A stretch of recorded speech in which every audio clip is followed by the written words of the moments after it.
நாம் 7வது பயணத்தை கவனித்துக் கொண்டிருக்கிறோம். ஆதியாகமம் 14ஆம் அதிகாரம் 13 முதல் 16 வரை உள்ள வசனங்களை அடிப்படையாக கொண்டு ஆபிரகாமுடைய யுத்தத்தின் பயணம் நாம் அதை கடந்த வாரம் முடித்து விட்டோம். ஆனால் அது சம்பந்தமான சங்கீதத்தை நாம் இன்றைக்கு கவனிப்போம். சங்கீதம் 126. சங்கீதம் 126, அதாவது ஆபிரகாமுடைய 7வது பயணத்துக்கு தொடர்புடைய சங்கீதம் 126. அந்த சங்கீதத்தின் தலைப்பு என்னவென்றால், தேவன் சிறையிருப்பை திருப்புகிறவர். தேவன் சிறையிருப்பை திருப்புகிறவர். இந்த சிறையிருப்பு இருக்குது, ரொம்ப முக்கியமான ஒரு ஆவிக்குரிய வாழ்க்கையின் பாடங்களில் ஒன்று சிறையிருப்பு. இதுக்கு ஆங்கிலத்தில் சொல்லக்கூடிய வார்த்தை எக்ஸாயில். இந்த சிறையிருப்புக்கு ஆங்கிலம் சொல்லக்கூடிய வார்த்தை என்ன? எக்ஸாயில். உங்களுக்கு ஆச்சரியமாக இருக்கும். உங்களுக்கு இது ஒருவேளை இந்த வார்த்தையினுடைய பொருள் உங்களுக்கு இது வரைக்கும் தெரியாமல் இருந்தால் இது ஆச்சரியமாக இருக்கும். கோலியாத்துன்னு ஒருத்தர் இருந்தால் தெரியுங்களா? அவன் பேருக்கு அர்த்தம் சிறையிருப்பு, எக்ஸாயில். கோலியாத்து பேருக்கு அர்த்தமே சிறையிருப்பு தான். இவனை தான் தாவீது வீழ்த்தினான். அப்படியானால் சிறையிருப்பை உங்களாலும் என்னாலும் வீழ்த்த முடியும். இந்த ஆபிரகாமுக்கு அவர் சிறைப்பட்டு யுத்தத்துக்கு போனார். போய் என்ன பண்ணார்? சிறைப்பட்டவர்களை மீட்டு கொண்டு வந்தார் இல்லையா? யுத்த பயணத்தை நாம் கற்ற பாடம் என்ன? லோத்து, அவனுடைய மனைவி, அவனுடைய பிள்ளைகள் 5 ராஜாக்களை, சோதோம், குமாரா, அத்மா, சொபோயிம், சோவார், இந்த 5 ராஜாக்களையும் வடக்கே இருந்து வந்து 4 ராஜாக்கள் பிடிச்சிட்டு போயிட்டாங்க. ஸோ சிறையிருப்பு. ஆபிரகாம் அந்த யுத்தத்தில் என்ன செய்தார்? போய் அவர்களை பின்தொடர்ந்தார், அப்புறம் அவர்களை வெற்றி பெற்றார், அவர்களை துரத்தினார், எல்லாவற்றையும் மீட்டு கொண்டு வந்தார் இல்லையா? அப்போ இது சிறையிருப்போடு சம்பந்தப்பட்ட ஒரு பாடம். இதற்கு சங்கீதம் 126 ரொம்ப எக்ஸாக்டாக பொருந்தும். 1ஆம் வசனம் வாசிங்க. சீயோனின் சிறையிருப்பை கர்த்தர், சீயோனின் சிறையிருப்பை கர்த்தர் திருப்பும் போது. அப்படின்னா தேவன் எப்படிப்பட்டவர்? சிறையிருப்பை திருப்புகின்ற ஒரு ஆண்டவர். சிறையிருப்பில் நீங்களும் நானும் இருக்க வேண்டும் என்று அவசியம் இல்லை. நீங்களும் நானும் கட்டப்பட்டவர்களாக, விடுதலை அற்றவர்களாக வாழ்வது தேவ சித்தம் அல்ல. கர்த்தரின் நோக்கம் நீங்களும் நானும் விடுவிக்கப்பட்டவர்களாக வாழ வேண்டும். இங்கே இந்த சங்கீதம் ஆச்சரியத்தை கொடுக்கின்ற ஒரு சங்கீதம். கர்த்தர் சீயோனின் சிறையிருப்பை திருப்புகிறார். ஆனால் அவங்க எப்படி இருந்தாங்க தெரியுங்களா? வாசிக்கமா. சொப்பனம் காண்கிறோள் போல் இருந்தோம். இன்னைக்கு விடுதலையாக்கப்பட்ட அநேக நிஜத்தில் அந்த விடுதலை வரல. எதில் இருக்குது? என்னவோ சொப்பனத்தில் இருக்கிற மாதிரி நினச்சிட்டு இருக்காங்க நிறைய பேர். விடுதலையாக்கப்பட்டவர்கள் தான், ஆனால் விடுதலை என்ன பண்ணல? தொடர மாதிரி டான்ஜிபிளாக நேரடியாக வாழ்க்கையில் அனுபவம் ஆகவில்லை. மாறா என்ன பண்ணுறாங்க? அவங்க என்னவோ ஒரு கனவு. ஒரு நல்ல உதாரணம் உங்களுக்கு தெரியுமா? அப்போஸ்தலர் 12ஆம் அதிகாரத்தில் பரிசுத்த பேதுரு விடுதலையாக்கப்பட்டார். 1ஆம் 2ஆம் 3ஆம் காவல் திறக்கப்பட்டு வெளியே வந்துட்டார். ஆனால் அவர் என்ன நினைத்தாராம்? சொப்பனம் காண்பதாக நினைத்தாராம். வானம் திறந்தது, தேவதூதன் இறங்கி வந்தான், கட்டுகள் அருந்து விழுந்தது, போர்ச்சவர்கள்லாம் மயங்கி விழுந்து கிடக்கிறானுங்க. பேதுரை விடுதலையாக்கி 1ஆம் 2ஆம் 3ஆம் காவல் கதவுகள்லாம் திறந்தது. வந்து அவனை சுதந்திரமான ஒரு இடத்துக்கு கொண்டு விட்டார்.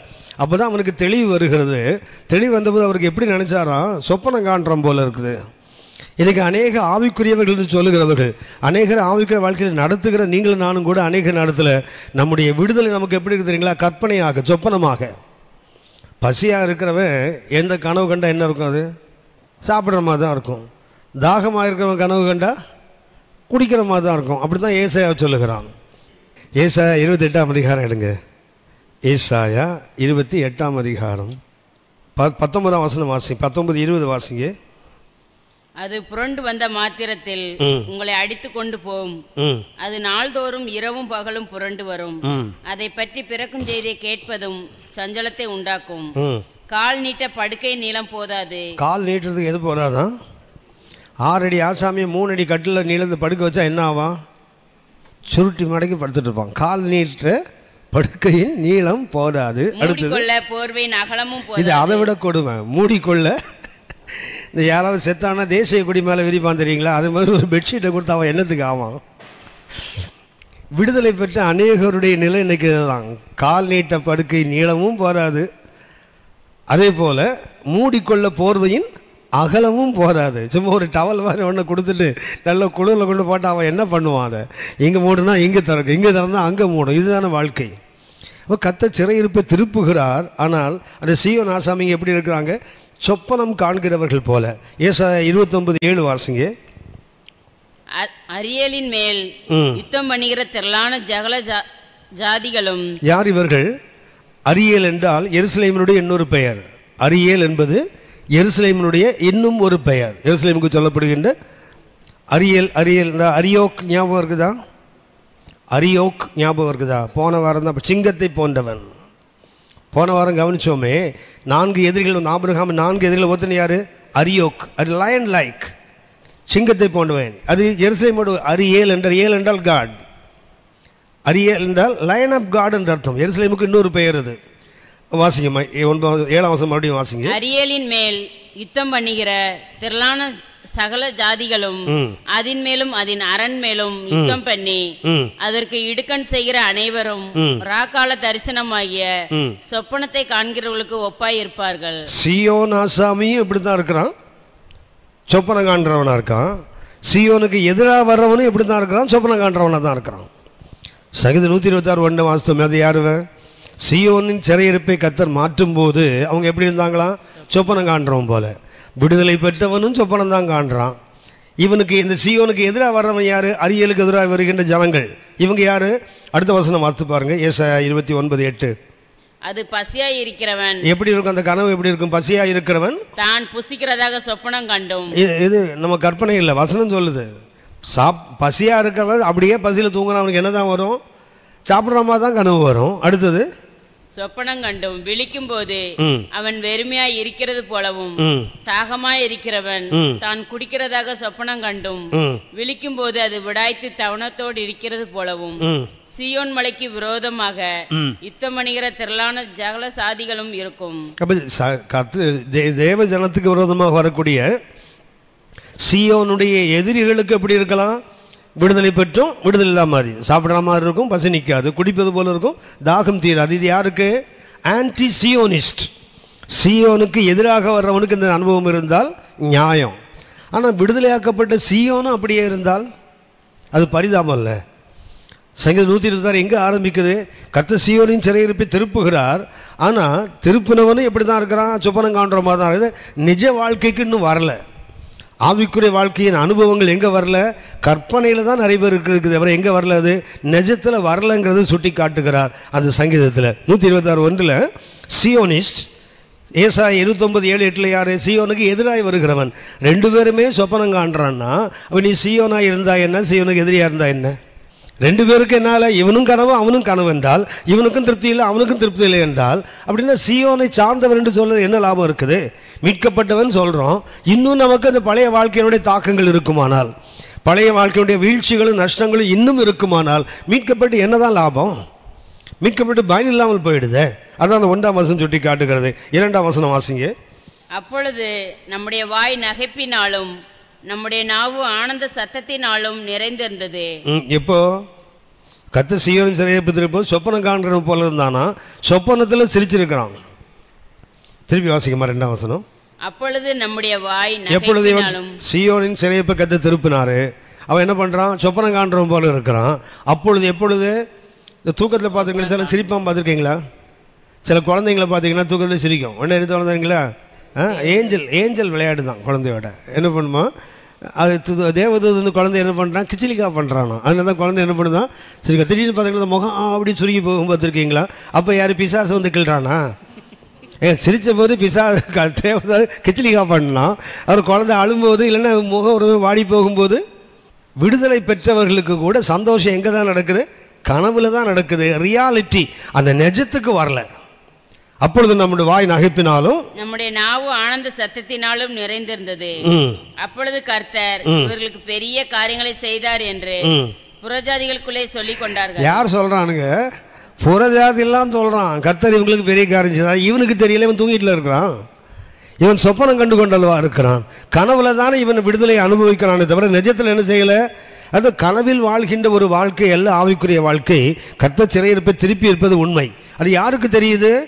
சுற்றி இருக்கிற புறஜாதிகளுக்கு தெரிகிறது. ரொம்ப அற்புதமாக இருக்கும். ஆங்கிலத்தை பார்த்தீங்கன்னா புறஜாதிகள் என்ன சொல்கிறான்னா, லார்ட் ஹேத் மேக்னிஃபைடு. கர்த்தர் என்ன பண்ணுறாங்க? தன்னை மகத்துவப்படுத்தி. புறஜாதிகள் என்ன சொல்கிறாங்கன்னா, 2ஆம் வசனம் பார்த்தீங்கன்னா எப்படி இருக்குன்னு சொன்னால் 126 அப்பொழுது கர்த்தர் இவர்களுக்கு பெரிய காரியங்களை செய்தார் என்று புறஜாதிகளுக்குள்ளே சொல்லி கொண்டான்னு போட்டிருக்குது. ஆங்கிலத்தை பார்த்தீங்கன்னா Lord is magnified to do with them, அதாவது இவங்களோட சேர்ந்து கர்த்தர் பெரிய காரியங்களை செய்வதற்கு ஆயத்தமாக இருக்கிறான்னு மற்றவங்களாம் சொன்னானாம். தமிழில் இருக்கிற மாதிரி சொல்கிறது புரியுதா? சங்கீதம் 120 நீங்கள் சொப்பனம் காண்றீங்களான்னு இப்போ எனக்கு சந்தேகம் வருது. சொப்பனம் காண்றவனை பற்றி பேசுகிறேன், நீங்கள் சொப்பனத்துக்குள்ளே போயிட்டீங்க போல இருக்குது. கர்த்தர் விடுதலையை கொடுத்துட்டாரு, ஆனால் ஜனங்கள் என்ன செய்யலை? விடுதலை எதில் அனுபவிங்க? கற்பனையில் தான் அனுபவிக்கிறாங்க. அதான் சுட்டி காட்டுகிறார். சொப்பனம் காண்கிறவனை போல இருந்தோன்னா சொப்பனத்தை சாப்பிட்டா பசி ஆறுமா? சொப்பனத்தை குடித்தால் தாகம் தீருமா? தீராது. அதே போல தான் சியோனும் அப்படித்தான் இருக்குது. சியோனை அழிக்க நினச்சி எதிரி வர பார்த்தீங்களா, அவனும் அப்படி தான் இருக்கு. அப்புறம் ரெண்டு பேருக்கு வித்தியாசம் என்ன? அப்பொழுது நான் கர்த்தர் விடுதலை ஆகிட்டாரு, நம்ம தான் சொப்பனத்தில் இருக்கிறோம். நம்முடைய நகைப்பு, நம்முடைய புன்னகைலாம் எங்கே தான் இருக்குது? கனவுல தான் இருக்குது, தவிர நிஜத்தில் வரல. அப்போது புறமணித்து மக்கள் சொல்லிக்கிறாங்க, கர்த்தர் இவர்களுக்கு பெரிய காரியங்களை செய்தான். தமிழில் இருக்குது, சரியான மொழியாக்கம் இல்லை. அது எப்படி இருக்கணும்? கர்த்தர் இவர்களோடு சேர்ந்து பெரிய காரியங்களை செய்வதற்கு தன்னை மகத்துவப்படுத்தி இருக்கிறார்னு வரணும். இப்போ தேவன் எதற்கு விடுதலை கொடுத்திருக்கிறார்? சிறையிருப்பை நீக்கிறதுக்கு எதற்கு? நம்மோடு இணைந்து பெருங்காரியங்களை செய்வதற்கு கர்த்தர் விடுதலை ஆக்கினா. இவன் சொப்பனம் காண்ற மாதிரி படுத்திருந்தான்னா, கர்த்தர் கொடுத்த விடுதலையை ஏதோ ஒரு கற்பனையாக அனுபவித்து கொண்டிருந்தால் புறஜாதிகளுக்கு தெரிவது கூட நமக்கு தெரியலையே. உங்களுக்கு தெரியும் தானே? கர்த்தர் யாரோடு இருக்கிறாங்க? இவனோடு இருக்கிறார் என்று யார் சொல்லுவாங்களாம்? புறவினத்து மக்கள் சொல்லுவாங்களாம். ஆனால் யாருக்கு தெரியாது? இது நமக்கு தெரியாது. இன்னும் சொல்ல போனால் ஏசாயா சொல்லுகிறான், புறஜாதிகளாம் விலங்கிடப்பட்டவர்களாக வந்து என்ன செய்வானா?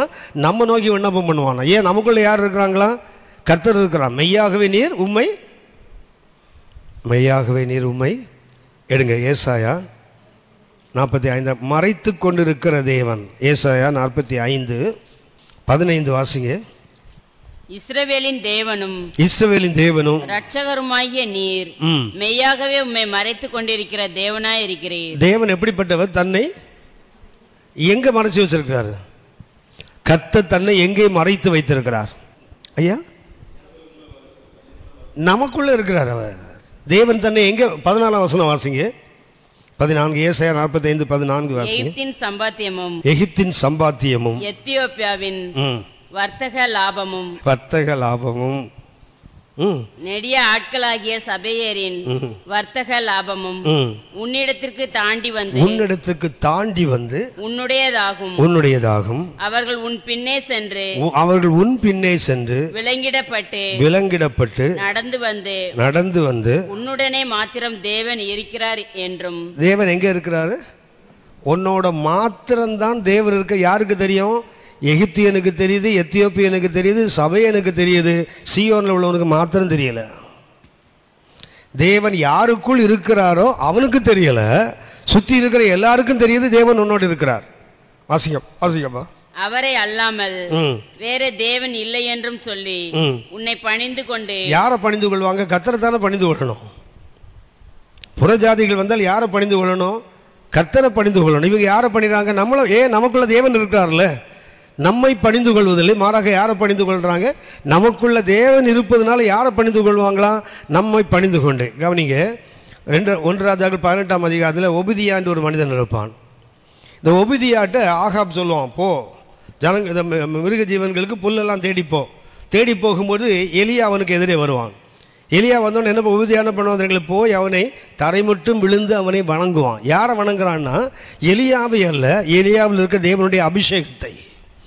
தேவனால் அபிஷேகம் பண்ணப்பட்ட மனிதன் என்று ஒபிதியா என்ன பண்ணுவான்? கர்த்தருக்கு, உங்களுக்கு தெரியுமா நம்புகிறேன், பைபிளில் எழுதியிருக்கேன், சொல்லியிருக்கேன், 162 முறை கர்த்தருக்கு பயந்தார்கள்.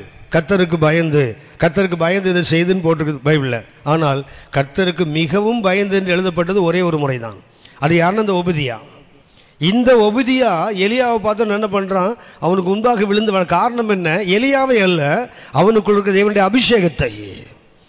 அதே போல தான் யூதன் வரான். யூதனுக்கு பின்னாடி என்ன பண்ணான்? விலங்கிடப்பட்டவனாக எகிப்தியன், சபேயன், கல்தையர்லாம் வரான். எப்படி வரான்? அவர்கள் மாத்திரமல்ல, அவனுடைய வர்த்தக லாபம், அவன் வியாபாரம் பண்ணி சம்பாதிச்சானே எல்லாம் யாருக்கு வருகிறது? யூதனுக்கு பின்னாடி வருகிறது. வந்து என்ன செய்வானா? மெய்யாகவே தேவன் உனக்குள்ள இருக்கிறாரு சொல்லி என்ன செய்வானா? கர்த்தரை எல்லாம் பணிந்து கொள்ளுகிறான், யூதனை பணிந்து கொள்ளுகிறான். ஏன் பணிந்து கொள்றான்? உங்களுக்கு தெரியும் தானே, ஒரு யூதனை 10 பேர் பிடிச்சி தொங்குவான்னு போட்டிருக்கல, ஆமாவா? ஒரு யூதனுடைய வஸ்திரத்தை என்ன பண்ணுவான்? 10 பேர் தொங்குவான்ல. ஏன் தொங்குவான்? உன்னோட தான் கர்த்தர் இருக்கிறான்னு சட்டையை பிடிச்சி தொங்குவானாங்க. கவனிச்சிங்க, உங்களுக்கும் ரெகுலர் தேவன் இருந்தால் நம்ம பேண்ட் இருக்குது தெரியுங்களா, பேண்ட்டு சட்டெல்லாம் போட்டுருக்கு தெரியுங்களா, அது ஒரு 10 பேராவது தொங்கணும். பாருங்களேன், என்னைக்காவது தொங்குனானா பாருங்களேன். நம்ம சட்டையை பிடிச்சி எவனாவது தொங்குறானா, உங்களோட தான் கற்றுருக்கான்னு சொல்கிறானா? சொல்ல மாட்டான். ஏன்னா நாமே நம்பலையே. நமக்குள்ளே கற்றுருக்கா, நம்ம நம்பினாதானே அவன் தொங்குவான். நம்ம நம்ப அவன் எப்படி நம்புவான்? என்ன செய்யறானா, வந்து அவர்கள் உன்னை பணிந்து கொண்டு, வாசிங்கம்மா, உன்னை பணிந்து கொண்டு உன்னை நோக்கி விண்ணப்பம் பண்ணுவார்கள் என்று. யார்கிட்ட ஜெபம் பண்றான்? நம்ம கிட்ட ஜெபம் பண்ணுவான். அவன் என் புத்திக்கு இதுவரைக்கும் எட்டாத ஒன்று. என்ன வந்து பணிந்து கொள்வானா? ஏன் என்ன பணிந்து கொள்ள? எனக்குள்ள கத்தருக்கான்னு அவன் நம்புறான், ஆனா நான் நம்பல. உன்னோடு தான் தேவன் இருக்கிறான்னு யாருக்கு தெரியுது? எகிப்தியனுக்கு, எத்தியோப்பியனுக்கு, அவனுக்கு கல்தையனுக்கு தெரியுது. சபையனுக்கு தெரிகிறது. யாருக்கு தெரியல? ஒரு யூதனுக்கு தெரியல. பாருங்களேன், அவன் என்ன பண்றான்? நம்மை பணிந்து கொண்டு நம்மை நோக்கி ஜெபம் பண்ணுவானா? ஏன் நம்ம என்ன தேவனா? தேவன் எவ்வளவு பெரிய இடத்தை நமக்கு வைத்திருக்கிறார். அதான் அடுத்த வசனம் சொல்றார், மெய்யாகவே நீர் உம்மை மறைத்துக் கொள்ளுகிற தேவனா இருக்குன்னு சொல்றாரு. ஏன் சொல்ற? தேவன் எங்க இருக்கிறார்? மறைக்கப்பட்டிருக்கிறார். எங்க மறைஞ்சிருக்கார்? நமக்குள்ளதான் மறைஞ்சு உட்கார்ந்துருக்கார். நமக்கு அது தெரியலையே. புறவனத்து மக்களுக்கு அவரு தெரியுது, நமக்கு அது கூட தெரியல. நமக்குள்ளே தேவன் இருக்கிறார். நாம் விடுதலை ஆக்கப்பட்டவர்கள் அநேகருக்கு தெரியல. இன்னைக்கும் பார்த்தே நாம் சிறைப்பட்டவர்கள் போல, கட்டப்பட்டவர்கள் போலவே அநேகத்தில் இருக்கிறோம். நம்மளால் அந்த கோலியாத்து மாதிரி ஆசையெல்லாம் வெல்லவே முடியல. காரணம் என்ன? சிறையிலிருந்து விடுதலை ஆக்கப்பட்டிருக்கிறோம். ஆனால் என்னதான் சொல்லிட்டு இருக்கிறோம்? இன்னும் சிறையில் இருக்கிறேன், நான் இன்னும் பலவீனன். உங்களுக்கு தெரியுமே, தாவீது சொல்லுவார், நான் இஸ்ரவேல் ராஜாவாக இருந்தும் இன்னும். 2 சாமுவேல் 3ஆம் அதிகாரம் 39ஆம் வசனம் வாசிங்க. கடைசி வசனம் 2 சாமுவேல் 3ஆம் அதிகாரம் 39ஆம் வசனம். நான் ராஜாவாக அபிஷேகம் பண்ணப்பட்டவனாய் இருந்த போதிலும், தாவீது ராஜாவாக அபிஷேகம் பண்ணப்பட்டிருந்த போதிலும், நான் இன்னும் பலவீனன். அவர் இன்னும் பலவீனன். அது பாருங்க, எனக்கு அபிஷேகம் என்னத்துக்கு? தாவீதுக்கு எத்தனை அபிஷேகம் தெரியுங்களா? 3 அபிஷேகம். சகோதரன் நடுவிலே சின்ன பையனாக இருந்தபோது, அடுத்தது யூதாவின் நடுவிலே, அடுத்தது சமஸ்த இஸ்ரவேல் நடுவிலே. 3 இடங்களில் அவன் அபிஷேகம் பண்ணி, இப்போ சொல்லும்போது 2 முறை தான் அபிஷேகம் பண்ணப்பட்டிருக்கிறார். 3வது அபிஷேகம் இதுக்கு அப்புறம் தான். இஸ்ரவேல் ராஜா மேலே 1 முறை அல்ல, 2 முறை அபிஷேகம் பண்ணப்பட்டவனா இருந்தும் அவர் சொல்றாரு இன்னும்னா. அப்படின்னா உனக்கு அபிஷேகம் என்னத்துக்கு? நமக்கு தெரியும், கர்த்தர் நமக்கு பயத்தின் ஆவியை கொடாமல் அன்பும் பலமும் தெளிந்த புத்தியும் உள்ள ஒரு ஆவியை கொடுத்துருக்கான்னு 2 தீமோத்தேயு 1:7 வாசிக்கிறோம்ல. ஒரு தெளிந்த புத்தி உள்ள ஆவியை பற்றி இன்னும் கலங்கி கொண்டிருப்போமானால், இன்னும் பயந்து கொண்டிருப்போமானால் அபிஷேகம் பெற்று என்ன லாபம்? விடுவிக்கப்பட்டவர்கள் உலகத்து மனுஷன் சொல்கிறான், இவனோட கர்த்தர் இருக்கிறாரு, நான் உன் பின்னாடி தான் வருவேன், உன் சட்டையை பிடிச்சி தான் தொங்குவேன், உங்கள்கிட்ட ஒன்று நோக்கி தான் ஜெபம் பண்ணுன்னு உலகத்து மனுஷன் சொல்கிறான். ஆனால் நாம் என்ன பண்ணுவோம்? யோசித்து பாருங்கள். உங்கள்கிட்ட என்ன வந்து ப்ரேயர் ரிக்வெஸ்ட் கொடுக்கலையா? சார் கொஞ்சம் ஜெபம் பண்ணிங்க சார் சொல்லலையா? என்னுடைய அதிகாரி ஒரு பிராமணன், அவ்வளோ சீக்கிரமாக அந்த ஆள் இயேசு என்ன தெரியும், நல்லா தெரியும். ஒரு கிறிஸ்தவ பள்ளியில் படித்து அப்புறம் பிஇ படித்து வந்த மனுஷன்தான். ஆனால் அவனுக்கு கிறிஸ்தவன் அவ்வளோ வெறுப்பு. ஆனால் அவனுக்கு ஒரு நெருக்கம் வந்தபோது அவனுக்கு சமமாக இன்னொரு அதிகாரி, என்னுடைய மேனேஜர், அவருக்கு இன்னொரு மேனேஜர், அவர் ஒரு பிலீவர். ஏதோ ஒரு சந்தர்ப்பத்தில் இவர் அவருடைய பிரச்சனையை சொன்னபோது சொன்னாரான், ஏயா எங்கிட்ட சொல்கிறல்ல, உன்கிட்ட ஒருத்தன் ஒர்க் பண்ணுறானே ஒரு ஆள், அவன் ஜெபம் பண்ணுறாளே, அவன்கிட்ட போய் சொல்லியா. தேடி வந்தான் ஒரு நாள். என்னுடைய மேலதிகாரி ஒரு நாள் வந்து ஏட்டு சொன்னான், அகஸ்டின் எனக்கு ஒரு பிரச்சனை இருக்குது, சொல்லுங்கள் சார் ஜெபம் பண்ணலாம். இப்போ அவர் சொன்னார், அவருடைய பிரச்சனையை சொன்னான். சொல்லிட்டு சொன்னார், நீங்கள் ஜெபம் பண்ணு, நான் பிலீவ் பண்ணுறேன், ஏசு நீங்கள் ஜெபம் பண்ணால் கேட்பாருன்னு. எனக்கு ஆச்சரியமாக இருந்தது. நம்ம சில நமக்கே சந்தேகம் வரும், நம்ம ஜெபம் பண்ணால் கேட்பாரான்னு. அவன் சந்தேகம் வரல, தெளிவாக சொல்கிறான். ஜெபம் பண்ணோம், அநேக ஆண்டுகள் முடியாத பிரச்சனை 2 மாதத்தில் அவருக்கு முடிந்தது. முடிஞ்சவனு கூப்பிட்டு சொன்னார், அகஸ்டின் ரொம்ப நன்றி அகஸ்டின், நீ ஜெபம் பண்ணதுக்காக உன் ஜெபத்தை இயேசு கேட்டாருன்னு சொல்லிட்டு அடுத்தது ஒன்று சொன்னான், அஃப்கோர்ஸ் நானும் எங்கள் சாமியை நோக்கி வேண்டிக்கிட்டான்னா. அப்போ கூட இயேசு விடுதலை கொடுத்தா அவனுக்கு முழுசாக சொல்ல முடியலை. என்ன பண்ணால், of course I pray to my God அப்படின்னாரு. நான் ஒன்றும் சொல்லலை, பேசாமல் வந்துட்டேன். சரி உனக்கு ஏசு கொடுத்ததே தப்புடான்னு நினச்சிக்கிட்டேன் நான். ஏன் சொல்லலைன்னா, நம்மளை நோக்கி தானே சொல்கிறான் ஜெபம் பண்ணி. ஏன்னா அவன் நம்புகிறான் நமக்குள்ளே இயேசு இருக்கிறாருன்னு. ஒரு நாளும் விடுதலை பெற்றவர்கள் விடுதலை பெறாதவர்களை போல இருக்கவே கூடாது. விடுதலை பெற்றவர்கள் விடுதலை பெற்றவர்களை போலத்தான் இருக்க வேண்டும். சரி, ஏன்னா வேதம் சொல்லுகிறது, இந்த தேவன் என்ன செய்கிறாராம்? இந்த சங்கீதம் 122 வாசித்தோம், புறஜாதி சொல்கிறான், இவர்கள் தேவன் இவர்களோடு சேர்ந்து என்ன செய்ய போகிறாராம்? பெரிய காரியங்களை செய்கிறவர்னு சொல்கிறான். ஆனால் இதுக்கு எபிரேயமுள்ள வாசிக்கிறோம், Lord hath magnified himself to do greater things with as.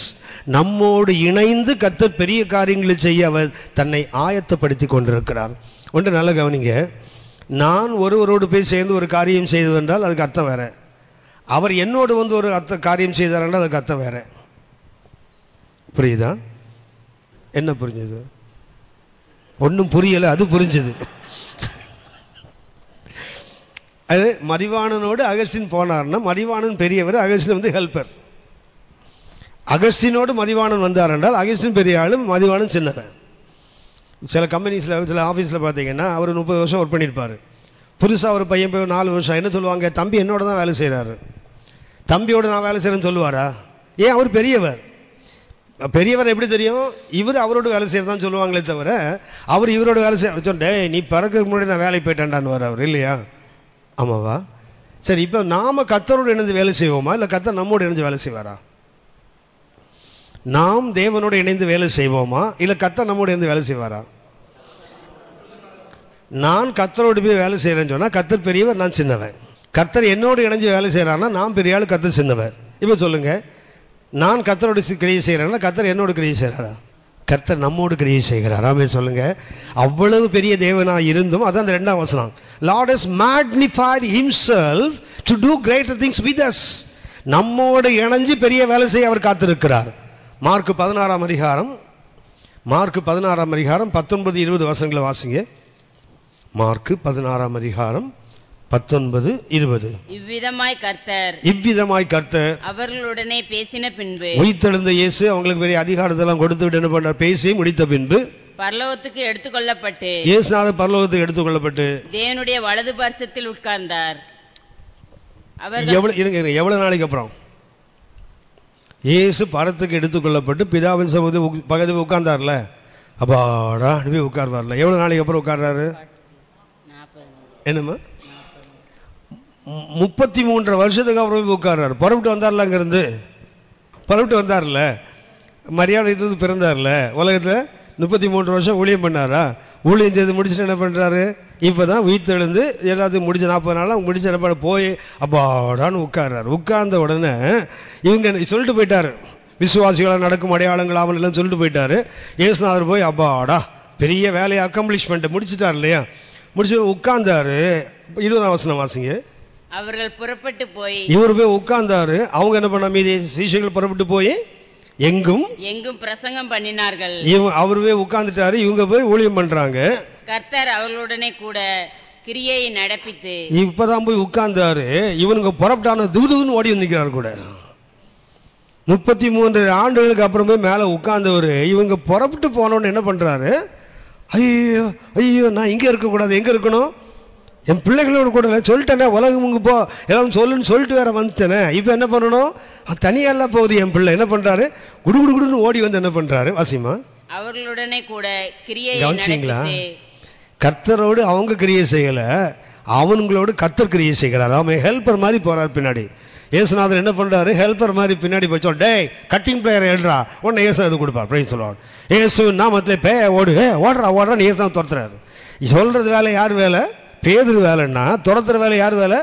அப்படித்தான் போட்டிருக்குது. அவர்களோடு இருந்து நடப்பித்த கிரியைகளினால். அவன் சொல்றது யார் வேலை? வசனத்தை சொல்றவன் வேலை. செயல்படுறது யார் வேலை? ஹெல்ப்பர் வேலை. ஆமேன் ஆமேன் ஆமேன். எவ்வளோ பெரிய மகத்துவம் தெரியுங்களா? Lord is magnified to greater things with you and me. உங்களோடு என்னோடு இணைந்து பெரிய காரியங்களை செய்வதற்கு கத்து தன்னை மேக்னிஃபை, தன்னை மகத்துவப்படுத்தி இருக்கிறார். உயிர்த்தெழுந்து போய் உட்கார்ந்தீங்களா, கொஞ்ச நேரம் உட்கார்றது தானே அப்பாடா அப்படின்னு. அது எப்படிப்பா இருக்க முடியும் என்னால்? நீ புறப்பட்டு போறிய, நான் உன்னை விட்டு எப்படி உட்கார்ந்துருப்பேன்? கூட ஓடி வந்துட்டு என்ன பண்ணுறாராம்? வாசிங்கம்மா, பள்ளி வாசிங்க 20ஆம் வசனத்தை. அவர்கள் புறப்பட்டு போய் எங்கும் பிரசங்கம் பண்ணினார்கள். கர்த்தர் அவர்களுடனே கூட கிரியை நடப்பித்து அவர்களால் நடந்த அடையாளங்களினாலே வசனத்தை உறுதிப்படுத்தினார். ஆமென். எதுக்கு வந்திருக்கிறார் அவர்? வசனத்தை உறுதிப்படுத்த. சொல்றது யாரு? நாம். செயல்படுவது யாரு? நான் தான் அடிக்கடி சொல்லுவேன், என்ற முழுமையான நம்பிக்கை, வரம் பெற்றவர்கள் என்று யாரையும் சொல்லக்கூடாது.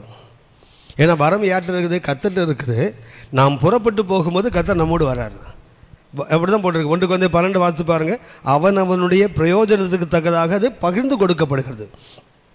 அதாவது 9 வரங்கள் இருக்குது. ஒரு தேவ மனிதன், நீங்கள் பாஸ்டர்ஸாக இருக்கீங்க, ஒரு குடும்ப வீடு சந்திக்க போகணும், இல்லை ஒரு வீட்டு கூட நடத்த போகணும், இல்லை ஒருத்தருக்காக ஜெபிக்க போகணும், ஒரு வியாதிசனை பார்க்க போகிறீங்க இல்லையா, போகும்போது கர்த்தருடைய பிரசன்னம் உங்களோடு கூட வருது. வரும்போது என்ன தெரியுங்களா, தேவத்தின் மகத்துவம் முழுதும் கூட வருது. அங்கே ஒருவேளை ஒரு தீர்க்க தரிசன வரம் தேவைப்பட்டால் கர்த்தர் உங்களை ஒரு தீர்க்க தரிசியாகவே பயன்படுத்துவார். அங்கே ஒரு ஹீலிங் தேவைப்பட்டால் கர்த்தர் உங்களை ஒரு ஹீலராகவே பயன்படுத்துவார். அங்கே ஒரு வெளிப்பாடு தேவைப்பட்டால் கர்த்தர் உங்களை வெளிப்படுத்துறவனா பயன்படுத்துவார். யாருக்கும் கர்த்தர் அதை கொடுப்பதில்லை, கூட இருந்து கிரியை நடப்பிப்பார். அதனால் வரம் பெற்றவர்கள் என்பதை காட்டிலும் கர்த்தர் என்ன பண்ணுறார், நம்மோடு கூட இருந்து வரங்களை கர்த்தர் யாருக்கும் கொடுக்கிறார் என்பதை காட்டிலும் நம்மோடு கூட என்ன பண்ணுறாரு, செயல்படுவதற்கு பெரிய காரியங்களை செய்கிற ஆண்டவர் நம்மோடு இருக்கிறார். அதுதான் சங்கீதம் 126 சொல்லுகிறது. புறஜாதிகள் சொல்கிறான், அவர்களோடு இருந்து என்ன பண்ணுறாரா, பெரிய காரியங்களை செய்கிறவர். நல்லா கவனித்துக் கொள்ளுங்கள். பைபிளில் பெரிய காரியங்கள் என்று 7 காரியங்கள் சொல்லப்படுகிறது. Lord is magnified to do greater things with you and me. சபையாகிய நம்மோடு இணைந்து கர்த்தர் என்ன செய்கிறார், பெரிய காரியங்களை செய்ய விரும்புகிறார். 7 பெரிய காரியங்களை நான் உங்களுக்கு சுட்டி காட்டுகிறேன். 1, ரட்சிப்பு பெரியது. 1, ரட்சிப்பு, சால்வேஷன். எபிரேயர் 2ஆம் அதிகாரம், எபிரேயர் 2ஆம் அதிகாரம் 3-4 வசனங்களை வாசிங்க. முதலாவது கர்த்தர் மூலமாய் அறிவிக்கப்பட்டு பின்பு அவரிடத்தில் கேட்டவர்களாலே நமக்கு உறுதியாக்கப்பட்டதும் அடையாளங்களினாலும் அற்புதங்களினாலும் பலவிதமான பலத்த செய்கைகளினாலும் தம்முடைய சித்தத்தின்படி பகிர்ந்து கொடுத்த பரிசுத்த ஆவியின் வரங்களினாலும் தேவன் தாமே சாட்சி கொடுத்ததுமாய் இருக்கிற இவ்வளவு பெரிதான ரட்சிப்பை குறித்து. ரட்சிப்பு எவ்வளவு? ரட்சிப்புக்கு என்ன போட்டிருக்குது? எவ்வளவு பெரியது, எவ்வளவு பெரியது. நீங்கள் அந்த பெயிண்டர் பேர் சால்வதோர் தோலி. இவர் ஒரு விசுவாசி, ஒரு பெரிய சிற்பி, ஒரு பெரிய ஓவியன், அது ஒரு பெரிய விசுவாசி. இவனுக்கு ஒரு முறை தோணுது, கர்த்தர் எவ்வளவு பெரிதாக நம்ம மேலே அன்பு கொண்டிருப்பார். நீங்கள் இந்த படத்தை பார்த்துருப்பீங்க. எங்கிட்ட ஒரு சின்ன ஒரு கார்டு வச்சுருந்து அதுக்கு பின்னாடி இருக்கணும், அதில் ஒரு பெரிய பெயிண்டிங்கை வரைஞ்சிட்டு அதில் எப்படி இருக்கும் தெரியுங்களா, இயேசு சிலுவையில் மரிப்பது போல். எப்படின்னா, சாதாரணமாக சிலுவை நமக்கு நேராக பார்ப்போம் இல்லையா, இப்படி பார்க்குற மாதிரி, இப்படி பார்ப்போம், இப்படி பார்ப்போம். ஆனால் அவன் எப்படி பார்ப்பான்னா, மேலே இருந்து பார்த்துருப்பான். மேலே பார்த்தா இயேசுவோட தலை, சிலுவையின் மேலே பகுதி மாத்திரம் தெரியும், இந்த 2 ஷோல்டர்ஸ் மாத்திரம் தான் தெரியும். ஒரு தலை அதில் முள்முடி தாண்டி இருக்கும், இப்படி இருக்கும். மேலே இருந்து சிலுவையை பார்த்தா எப்படி இருக்கும், அப்படி வரைஞ்சி ஒரு சிலுவை அந்த இடத்துல தொங்குற மாதிரி வரைஞ்சிட்டு கீழே என்ன பண்ணுவான் தெரியுங்களா, உலகத்தை போட்டிருப்பான். அதில் ஒரு சின்ன போட் இருக்கும், ஒரு மனுஷன் கிட்ட நிற்கிற மாதிரி ஒரு படம் இருக்கும், வேர்ல்டு ஃபேமஸ் பெயிண்டிங். அதில் அவன் கீழே எழுதுவான், என்ன எழுதிப்பான் தெரியுங்களா, சால்வதோரை, ஐ ஆஸ்க் ஜீசஸ், நான் இயேசுவை கேட்டேன், Jesus how much do you love me, நீங்கள் எவ்வளவா என்கிட்ட அன்பு இருந்தீங்க, this much. அந்த ஷோல்டரை காட்டுறான், என்ன இதுக்கு மேலே கை போகாது பின்னாடி, this much. And he gave his life on the cross. அதாவது இவ்வளவா என்று சொல்லி என்ன பண்ணாராம், சிலுவையில். இதுக்கு மேலே கையென்ன ஆகாது, பின்னாடி போகாது இல்லை.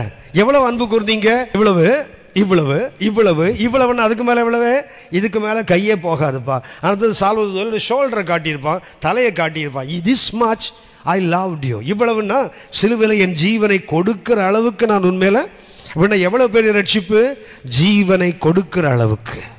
கர்த்தர் உங்களோட யோசித்து பாருங்க, தேவன் மாத்திரமல்ல, இன்னைக்கு நீங்களும் நான் போய் வசனத்தை சொன்னால் ஜனங்கள் ரட்சிக்கப்படுறாங்கல்ல. அப்போ இவ்வளவு பெரிதான ரட்சிப்பை தேவன் யாருக்கும் கொடுத்திருக்கார், உங்களை கொண்டு என்னை கொண்டு செயல்படுத்துறார்ல.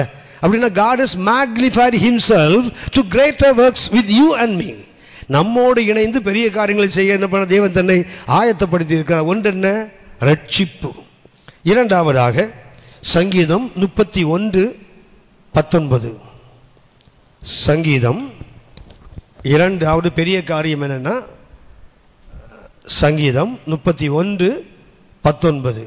உமக்கு பயந்தவர்களுக்கும் மனுபுத்திரருக்கு முன்பாக உம்மை நம்புகிறவர்களுக்கும் நீர் உண்டு பண்ணி வைத்திருக்கிற உம்முடைய நன்மை எவ்வளவு பெரிதா இருக்கிறது. எவ்வளவு இரண்டாவது பெரிது சொல்லப்படுது, நன்மை. தேவனுடைய நன்மை இருக்குது, அதுதான் என்ன பெரியது.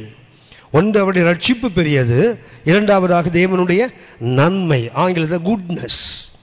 நீங்கள் மனுஷனுக்கு ஆயத்தம் பண்ணுற நன்மை எவ்வளவு பெரியது.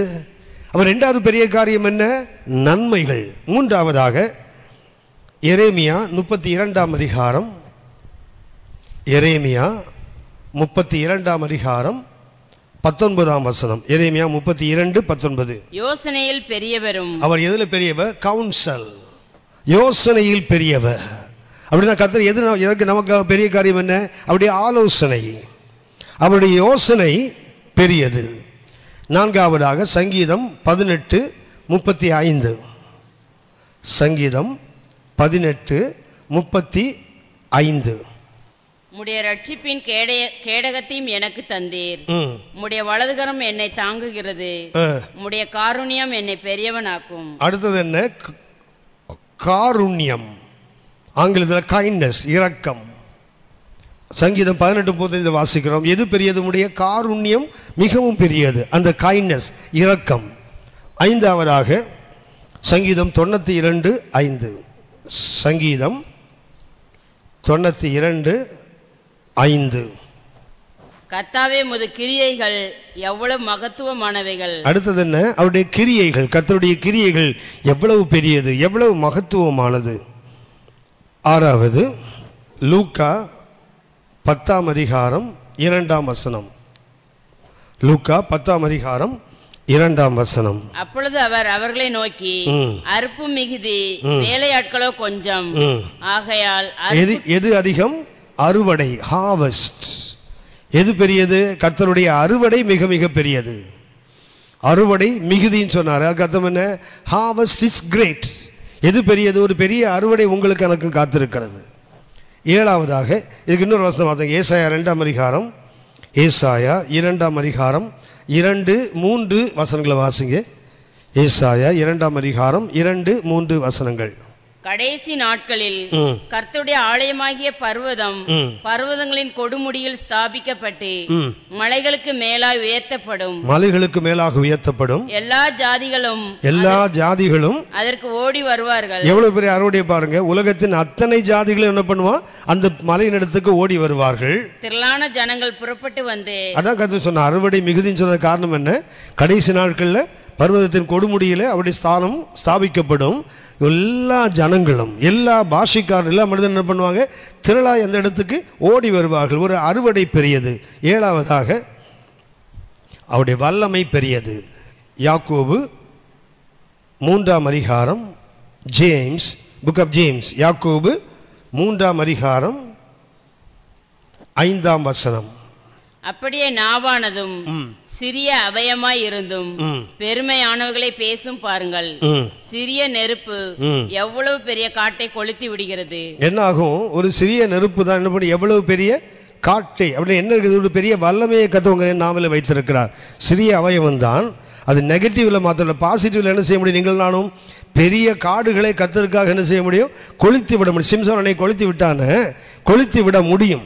நீங்கள் நானும் பெரிய காட்டை கண்டிப்பாக கொளுத்துவோம். ஏனென்றால் கர்த்தர் உங்களோடு என்னோடு இணைந்து பெரிய காரியங்களை செய்ய தன்னை ஆயத்தப்படுத்தி இருக்கிறார். God is magnified. கர்த்தர் தன்னை மகத்துவப்படுத்தி, அதற்கு நம்மோடு இணைந்து பெரிய காரியங்களை செய்வதற்கு கர்த்தர் தன்னை மகத்துவப்படுத்தி இருக்கிறார். இதுதான் அந்த ஆபிரகாமுடைய யுத்தத்தில் நாம் கற்றுக்கொள்ள வேண்டிய பாடம் என்ன? நீங்கள் நானும் யாராக இருக்கக்கூடாது? சொப்பனம் காண்கிறவர்களாக இருக்கக்கூடாது. கர்த்தர் சிறையிருப்பை மாற்றி இருக்கிறார். மாற்றினா நாம் என்ன செய்யணும்? அந்த உணர வேண்டுமே தவிர என்ன பண்ணக்கூடாது? ஐயோ அவ்வளவுதான் நம்ம கதை முடிஞ்சு போச்சுன்னு நினைக்கக்கூடாது. மாறாக என்ன செய்யணும்? கர்த்தர் என்னோடு இணைந்து பெரிய காரியங்களை செய்வதற்கு அவர் காத்திருக்கிறார். எதெல்லாம் செய்ய முடியும்? பெரிய காரியங்கள், பெரிய ரட்சிப்பை கொடுக்க முடியும். ரெண்டாவது, பெரிய நன்மைகளை கொடுக்க முடியும், பெரிய ஆலோசனைகளை கொடுக்க முடியும், பெரிய காரணத்தை கொடுக்க முடியும், பெரிய கிரியைகளை செய்ய முடியும், பெரிய அறுவடையை கொடுக்க முடியும், பெரிய வல்லமையை வெளிப்படுத்த முடியும். எந்த காட்டையும் கொளுத்துகின்ற வல்லமை உங்களுக்குள்ள எனக்குள்ள உண்டு. ஒரு கவிஞன் இப்படி சொல்லுகிறான், அக்னி குஞ்சை கொண்டு போய் என்ன பண்ணுவானா? ஒரு மர பொந்துக்குள்ளே கொண்டு ஒழிச்சு வைப்பானா. ஒரு மரத்தில் என்ன இருக்குது? ஒரு சின்ன ஹோல் இருக்குது. அதுக்குள்ளே என்ன செய்வானா? அக்னி குஞ்சு வச்சா என்ன ஆகும்? நெருப்பு கொண்டு மரத்துக்குள்ள வச்சா என்ன ஆகும்? மரமே பற்றி எரியும். மரத்தை எரிக்கக்கூடிய தன்மை அந்த அக்னி கொண்டு. அதை பார்த்து கர்த்தர் சொல்லுகிறார், நம்ம நாவு சின்னது தான், அதுக்குள்ளே என்ன இருக்குது? ஒரு பெரிய வல்லமை இருக்கிறது. நல்ல பக்கத்துலையும் பயன்படுத்தலாம், கெட்ட பக்கத்துலையும் பயன்படுத்தலாம். அப்போது கர்த்தர் நம்மோடு இணைந்து செய்ய விரும்புகின்ற 7 பெரிய காரியங்கள். இந்த யுத்தத்தின் பயணம் நாம் கற்றுக்கொள்ள வேண்டியது அதுதான்.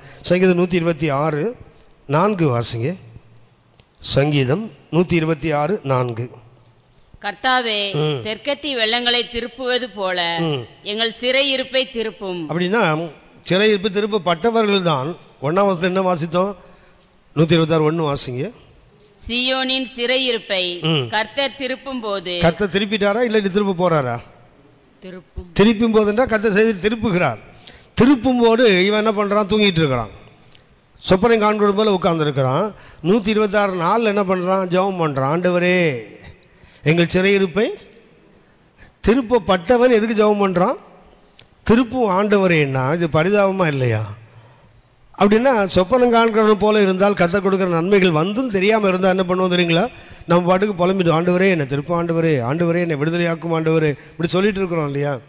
ரொம்ப வருத்தத்துக்குரியது என்னென்னா, சமீபத்தில் ஒரு ஊழியக்காரருடைய ஜெபம் அமாவாசை ராத்திரியில் அவர் நடத்துகிறார். ஒரு ஊழியக்காரர் ஜெபம் நடத்துகிறார். அதை பற்றி சென்னையில் உள்ள ஒரு பெரிய ஆவிக்குரிய சபையில் நிறைய போதகர் இருக்காங்க. அதில் ஒருவர் அந்த சபையில் அவர் எனக்கு ஒரு அண்ணன் போல். அவர் ஒரு நாள் அவர் பேசும்போது சொன்னார், தம்பி நான் அந்த இடத்துக்கு வந்திருந்தேன்னாரு. அங்கே உங்களுக்கு என்ன வேலைன்னு கேட்டேன். என்ன அப்படி சொல்லிட்டேன், அங்கே தான் அமாவாசனைக்கு ராத்திரி ஜெபம் நடக்குதுல்ல, அதுக்கு நானும் அக்கா அப்படி மனைவி வந்திருக்காங்க, உங்களுக்கு அங்கே என்ன வேலைன்னு அதான் கேட்டேன் அப்படின்னேன். என்ன அப்படி கேட்குற, கர்த்தருடைய வல்லமை அங்கே வெளிப்படுது, நீ என்ன அப்படி சொல்லிட்டு உட்காந்துருக்குற? அப்படியா, சரி, அப்போ நான் அதுக்கு மேலே ஒன்றும் சொல்கிறதுக்கு இல்லை. நான் ஒரு பெரிய ஆவிக்குரியவர் நினச்சிட்டு நான் அந்த கேள்வியை கேட்டேன். அவர் அமாவாசை ஜெபத்தில் வல்லமை வெளிப்படுதுன்னார். அப்புறம் அவர்கிட்ட ஒன்றும் சொல்லதுக்கு இல்லையே, அந்த வல்லமை அனுபவிக்கட்டுன்னு விட்டேன். உடனே அவர் சொன்னார், என்ன நீ இவ்வளோ வசனம் தெரிஞ்ச ஆள் ஒரு ஊழியக்காரனை இவ்வளோ குறைவாக மதிப்பிடுறிய? நான் சொன்னேன், எனக்கு அது நோக்கம் இல்லை, அந்த நடத்துகிற ஊழியக்காரனை பற்றி குறைச்சி மதிப்பு நோக்கம் இல்லை.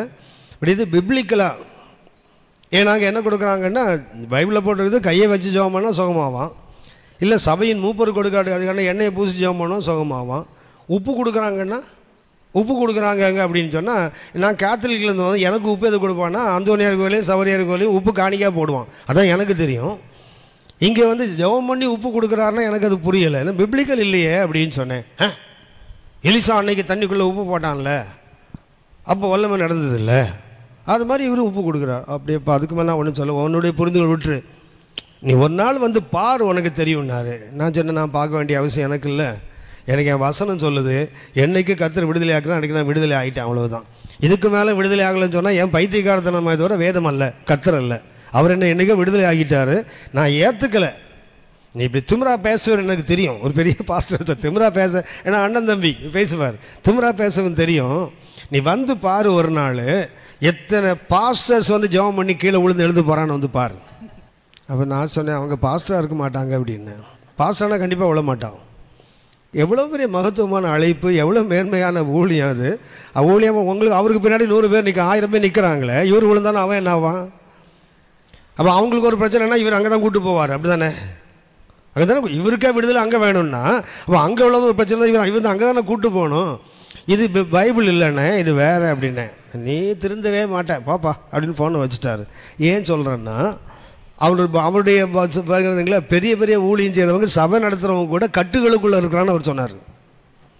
ஜெபிக்க முடியாதபடி, வேதம் வாசிக்க முடியாதபடி, உண்மையாக ஊழியம் செய்ய முடியாதபடி நிறைய பேர் கட்டுகளில் இருக்கிறாங்க தம்பி, உனக்கு தெரியாதுன்னாரு. நான் சொன்னேன், எனக்கு தெரிஞ்சது வேதம், குமாரன் விடுதலை ஆக்கினால் மையான விடுதலை, அவ்வளோதான். அதுக்கு மேலே நான் இன்னும் அடிமைப்பட்டிருக்கிறேன்னு சொன்னால் என்னுடைய தவறாக இருக்கணுமே தவிர கர்த்தருடைய தவறு கிடையாது. நான் அதை ஏற்றுக்கலை, நான் என்ன அதை அனுபவிக்கலான்னு அர்த்தம், அவ்வளவுதான். ஏன் இதை சொல்கிறேன்னா, சிறையாக மீட்கப்பட்டவர்கள் 4வது என்ன ஜெபம் பண்ணுறாங்க? ஆண்டவரே எங்கள் சிறையிருப்பு திருப்பும் ஆண்டவரேன்னு கேட்குறான் பாருங்களேன். எப்படி திருப்பணுமா? தெற்கத்தி வெள்ளத்தை திருப்புவது போல எங்களை திருப்பு. தெற்கத்தி வெள்ளம் என்றால், தெற்குங்கிறதுக்கு அர்த்தம் என்ன தெரியுங்களா? தெற்கு என்பதற்கு அர்த்தம் தெரியுங்களா? பாலைவனம் என்ற அர்த்தம். நகேவ். அதுக்கு பயன்படு வாசிங்களேன், சங்கீதம் 75:6 வாசிங்க. சங்கீதம் 75:6. கிழக்கிலும் மேற்கிலும் கிழக்கிலும் மேற்கிலும் வனாந்திர திசையிலும் இருந்து ஜெயம் வராது. அந்த வனாந்திர திசை என்பதற்கு எபிரேய மொழியில் நெகேவ் என்ற வார்த்தையை பயன்படுத்துவாங்க. நெகேவ்.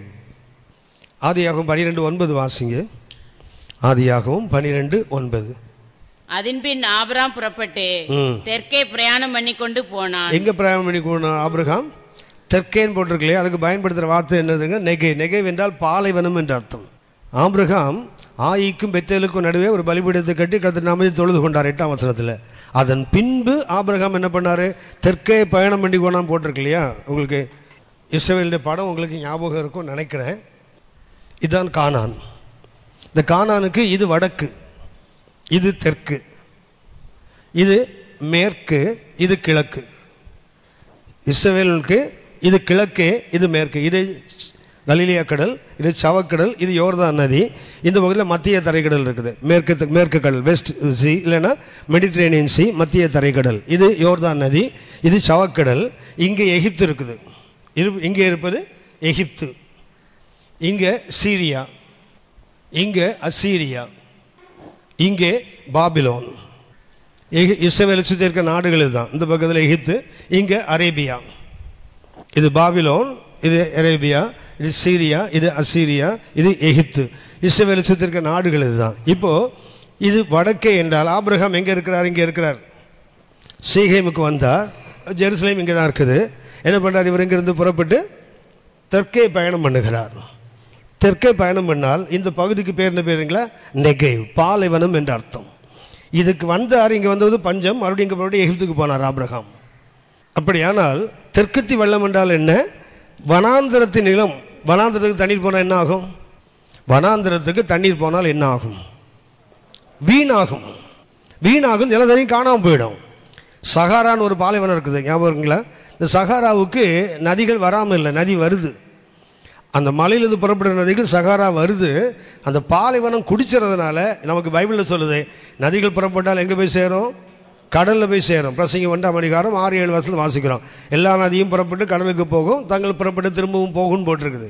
ஆனால் இந்த சஹாரா பாலைவனத்தில் மாத்திரம் எந்த தண்ணியும் இது வரைக்கும் கடலுக்கு போனதே இல்லை.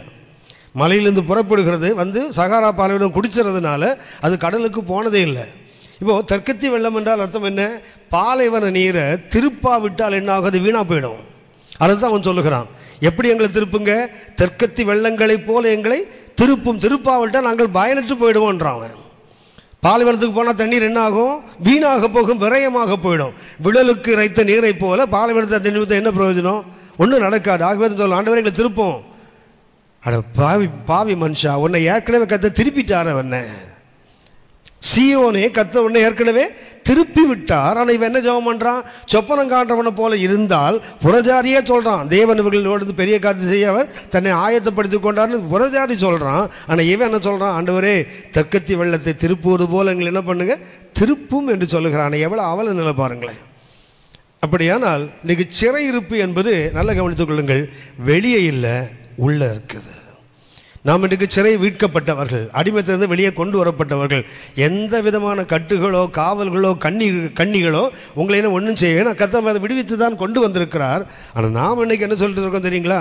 என் வாழையில் கட்டுகள் இருக்குது, கண்ணிகள் இருக்குது, காவல்கள் இருக்குது, உபத்திரவங்கள் இருக்குது, நாம் தான் சொல்லி கொண்டிருக்கோமே தவிர நிஜத்தில் நாமும் அப்படி இல்லை. கர்த்தர் நம்மை விடுதலை ஆக்கிவிட்டார். இன்றைக்கி நமக்கு என்ன வேண்டும் யோசித்து பாருங்கள். எகிப்திலிருந்து புறப்பட்டு வந்தாங்களே ஜனங்கள், வந்தாங்களா?